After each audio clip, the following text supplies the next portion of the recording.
कृष्णा, राधे राधे। तो गोपाष्टमी के पावन पर्व की आप सबको खूब सारी ढेर सारी बहुत सारी बधाई हो। आप और हम मिलकर आज मना रहे हैं गोपाष्टमी का पावन पर्व। तो भगवान श्री कृष्ण ने, हमारे ठाकुर जी ने, हमारे श्याम सुंदर सरकार ने, बाल गोपाल ने आज के दिन से गोचारण लीला शुरू की थी और इसकी कहानी भी मैं आपको जरूर से बताऊंगी।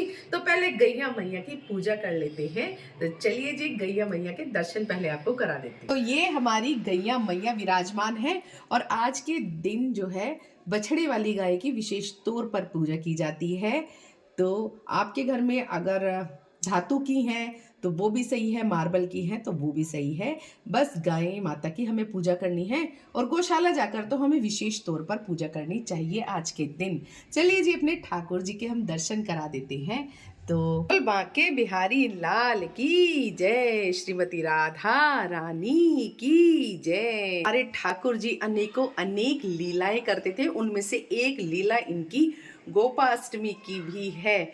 तो हमारे ठाकुर जी ने आज के दिन गैयें चराने का कार्य शुरू किया था और आज ही से इनका नाम गोविंद भी बोला जाता है। गोपा अष्टमी कार्तिक मास की शुक्ल पक्ष की अष्टमी तिथि को आती है।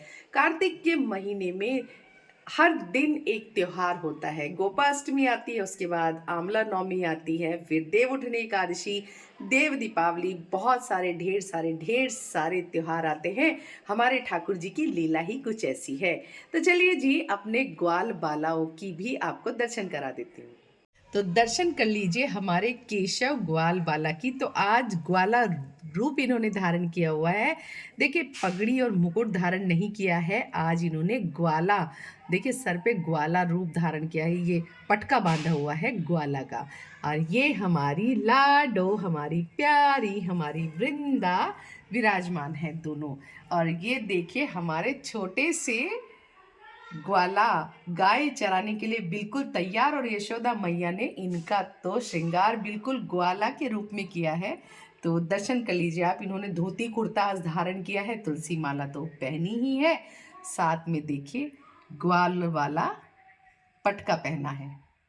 बांसुरी लेकर जाएंगे, क्योंकि बांसुरी बजाएंगे तभी तो सारी गैया मंत्रमुग्ध होकर पीछे पीछे चलेंगी हमारे ठाकुर जी की। तो चलिए जी, पहले पूजा शुरू कर लेते हैं। सबसे पहले गैया मैया को हम स्नान करा देते हैं। तो हल्दी के जल से गैया मैया को स्नान कराएंगे। ओम नमः भगवते वासुदेवाय का हमें जाप करना चाहिए। ओम नमो भगवते वासुदेवाय, ओम नमो भगवते वासुदेवाय, ओम नमो भगवते वासुदेवाय। और अब दूध से स्नान कराएंगे। ओम नमो भगवते वासुदेवाय, ओम नमो भगवते वासुदेवाय। तो ये जो जल है इसे हमें पौधों में दे देना चाहिए, लेकिन जिस पौधे में दूध से नुकसान होता है उसमें हमें नहीं देना है, मतलब किसी और पौधे में हमें दे देना चाहिए। ओम नमो भगवते वासुदेवाय। हमें गैया मैया को अच्छे से पोंछ लेना चाहिए।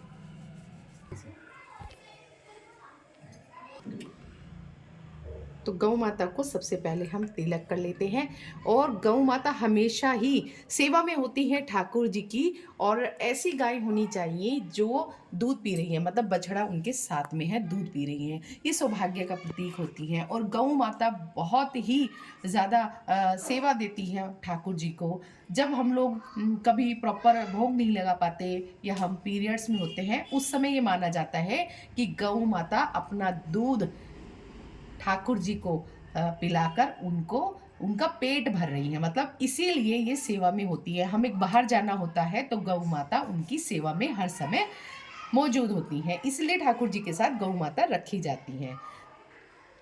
तो हमने कुमकुम से टीका कर दिया है और हम अपने बाल गोपाल को भी टीका कर देंगे, अपनी लाडो प्यारी को भी तिलक कर देंगे, ठाकुर जी को भी हम तिलक कर देंगे और अपनी श्री जी को भी। तो हमें अच्छे से तिलक करना चाहिए। अब हम गौ माता के पैरों पे हल्दी लगाएंगे। तो हमें घुमा करके चारों पैरों पर उनकी हल्दी लगानी है, ठीक है जी। और बछड़े के पैरों पर भी लगानी है, गौ माता की पूंछ पर विशेष तौर पर लगानी है। और गौ माता को हम मेहंदी की छाप देंगे, यानी मेहंदी हमें ज़रूर से लगानी है गौ माता को। कामधेनु माता हैं जिन्होंने ठाकुर जी को अपनी सेवा दी थी, और कामधेनु माता में 33 कोटि देवी देवताओं का निवास है, ये तो आपको पता ही होगा। तो बछड़े को भी हम मेहंदी की छाप लगाएंगे और वस्त्र भी समर्पित करेंगे। तो हम पुष्प समर्पित करेंगे और गौ माता को इत्र भी हम समर्पित करेंगे, क्योंकि जैसे हमारे ठाकुर जी को इत्र पसंद है, ऐसे ही हमारी गौ माता को। तो गौ माता के सींगों पर हम इत्र लगा देंगे। ठाकुर जी को तो हमने पहले से ही इत्र लगा दिया है। तो गैया मैया को जल समर्पित कर देते हैं। अब गैया मैया को हम भोग समर्पित करेंगे। तो गुड़ और चारे का भोग लगाना है। चारा नहीं है तो हमें पालक का भोग लगाना चाहिए। पालक के अंदर गुड़ रखकर या खीरे हमें खिलाने चाहिए, या हमें मतलब कोई भी हरी सब्जी, हरी चीज़ हमें माता को, गौ माता को आज खिलानी चाहिए। गौशाला में जाकर उनकी विधिवत पूजा करनी चाहिए, परिक्रमा लगानी चाहिए और गौ माता की ओम नमः भगवते वासुदेवाय कहते हुए परिक्रमा लगाएं और उनको वस्त्र समर्पित करें, उनके सामने दीपक जलाएं और उनकी आरती करें। तो ये मैं समर्पित कर रही हूँ।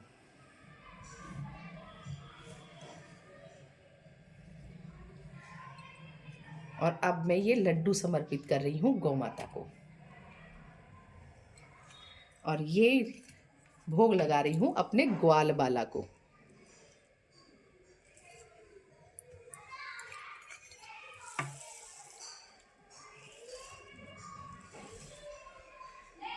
हमारे ठाकुर जी और श्री जी को भी भोग लगा रही हूँ।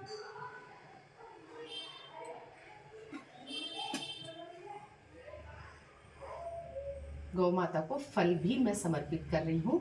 इस तरह से हमने गौ माता को भोग इत्यादि समर्पित कर दिया है। तो सबसे पहले हम ठाकुर जी की आरती करेंगे, अपनी श्री जी की आरती करेंगे, उसके बाद हम गैया मैया की आरती करेंगे।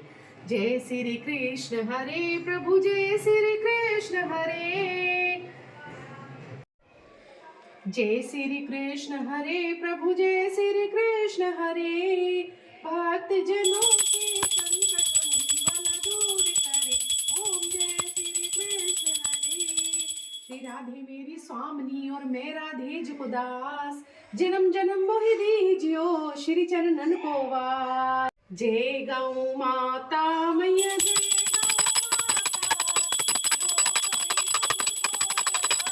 त्रिभुवन सुख पाता, ओम जय तेरी गौ माता, सुख समृद्धि प्रदायनी, गो की कृपा मिले, जो करे गो की सेवा, पल में विपत्ति टरे, ओम जय तेरी गौ माता। बोल गौ माता की जय। बोल हमारे बाल गोपाल लड्डू गोपाल हमारी श्री जी की जय। हमारी ग्वाल बालाओं की अष्ट सखियों की जय। बिहारी जी श्रीमती राधा रानी की जय। शालिग्राम भगवान तुलसी महारानी की जय। तो इस प्रकार से मनाना चाहिए हमें गोपाष्टमी का त्योहार। तो जो भी आपने दान पुण्य के लिए निकाला है, ये मतलब आपको साड़ी श्रृंगार इत्यादि जो भी आपने निकाला है, या भोग प्रसादी जो भी है, तो भोग प्रसाद आप घर में ग्रहण कर सकते हैं, और श्रृंगार का सामान साड़ी इत्यादि या जो भी आप गौ माता को चढ़ा रहे हैं वो गौशाला में आप दान कर सकते हैं। पिछली बार मैं गई थी गौशाला, तो गौ माता ने बड़ा सर इधर उधर पटका था, मुझे बहुत डर लग रहा था। वीडियो भी मैंने शेयर किया था आपके साथ में।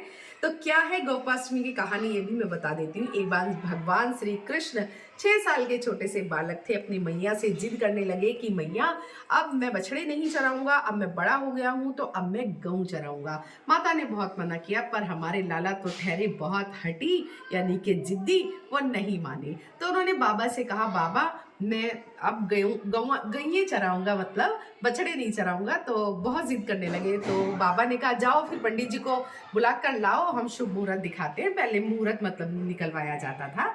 तो पंडित जी के पास गए, भागे भागे, नटखट तो है ही हमारे लाला। तो उन्होंने कहा पंडित जी से, पंडित जी चलो जल्दी, और आपको आज का ही मुहूर्त निकालना है और मैं आपको बहुत सारा माखन दूंगा खाने के लिए। मतलब रिश्वत देने की वो बात करने लगे, क्योंकि बहुत ही ज़्यादा नोटी है हमारे बाल गोपाल। तो पंडित जी आए, उन्होंने पतरा देखा तो सारे ग्रह, चार नक्षत्र सब तो हमारे प्रभु के इशारे पर ऐसे घूमते हैं, तो वो वहीं ठहर गए सब। और ग्रह, चार नक्षत्रों की कोई औकात नहीं है हमारे ठाकुर जी की इच्छा के सामने, क्योंकि पूरी सृष्टि ही इनसे चलती है। तो फिर ग्रह, चार नक्षत्र क्या करेंगे? इसीलिए मैं कहती हूँ कि अगर कोई भी विपदा बाधा है तो बस इनके सामने हाथ जोड़ के प्रार्थना करनी चाहिए। इधर उधर कुछ मन में वहम नहीं लाना चाहिए, ना ही कहीं इधर उधर भागना चाहिए। बस ओम नमो भगवते वासुदेवाय का जाप करना चाहिए। तो पंडित जी ने कहा कि नंद बाबा बस आज ही का मुहूर्त है, आज के बाद 1 साल के बाद आपको मुहूर्त मिलेगा। तो फिर हमारी यशोदा मैया ने बहुत सुंदर सा श्रृंगार उनको धारण कराया, ग्वाल बालक का रूप धारण कराया, जैसे मैंने कराया है छोटे लाला को। और इस तरह से फिर वो चलने लगे तो माँ ने उनको जूती पहनाई। तो उन्होंने कहा नहीं मैया, मेरी सारी गऊ जो है नंगे पैर चलेंगी तो मैं भी नंगे पैर ही चलूंगा। तो उन्होंने जूती नहीं पहनी पैरों में। और जब तक भगवान गोकुल में रहे, ब्रज में रहे, मथुरा में रहे, तब तक उन्होंने पैरों में जूतियां धारण नहीं की। और जहां जहां उनके पग पड़ते वहीं वहीं बहुत ही हरी भरी घास पैदा हो जाती थी। सारी गैया जो है उसे चरती थी और हष्ट पुष्ट हो जाते थे सब उनका दूध माखन मिश्री खा के। और जब हमारे बांसुरी बजैया, हमारे गिरधर गोपाल बांसुरी बजाते थे तो सारी गैया उनके पीछे पीछे चलती थी, सारी ग्वाल बालाएं उनके पीछे पीछे चलती थी। और सब, मतलब ये तो कहने की बात है कि वो माखन चोर है, लेकिन सच्चाई यही है कि अगर वो माखन नहीं खाते थे तो कोई भी गाय ब्रज की दूध नहीं देती थी। किसी के घर में दूध, घी इत्यादि माखन नहीं होता था, तो इसलिए प्रभु को माखन खाना ही पड़ता था। तो ऐसे हमारे बाल गोपाल हैं और तभी से उनका नाम गोविंद पड़ा है। बोल गोविंद गिरधारी की जय। तो गोपाष्टमी से संबंधित समस्त जानकारी मैंने आपको दे दी है, कैसे त्योहार किया है, कैसे करना है, सब बता दिया है। तो अगर वीडियो आपको पसंद आई है तो जरूर से लाइक कमेंट शेयर कीजिएगा। चैनल में नए हैं तो चैनल को सब्सक्राइब कीजिएगा और सभी कृष्ण भक्तों में इस वीडियो को शेयर कीजिएगा, ताकि सब अपने घर में गोपाष्टमी का पावन पर्व मना सकें। और अगर आपको गौ माता की सेवा लेनी है तो आज के दिन से ही आप गौ माता भी अपने घर में ला सकते हैं। इस तरह आप धातु की ला सकते हैं, मार्बल की ला सकते हैं, या जैसी भी मिट्टी की ला सकते हैं, जैसी भी आपको मिले। गौशाला जाकर के सेवा जरूर से कीजिएगा। तो मिलते हैं नई वीडियो के साथ, तब तक के लिए जय श्री राधे।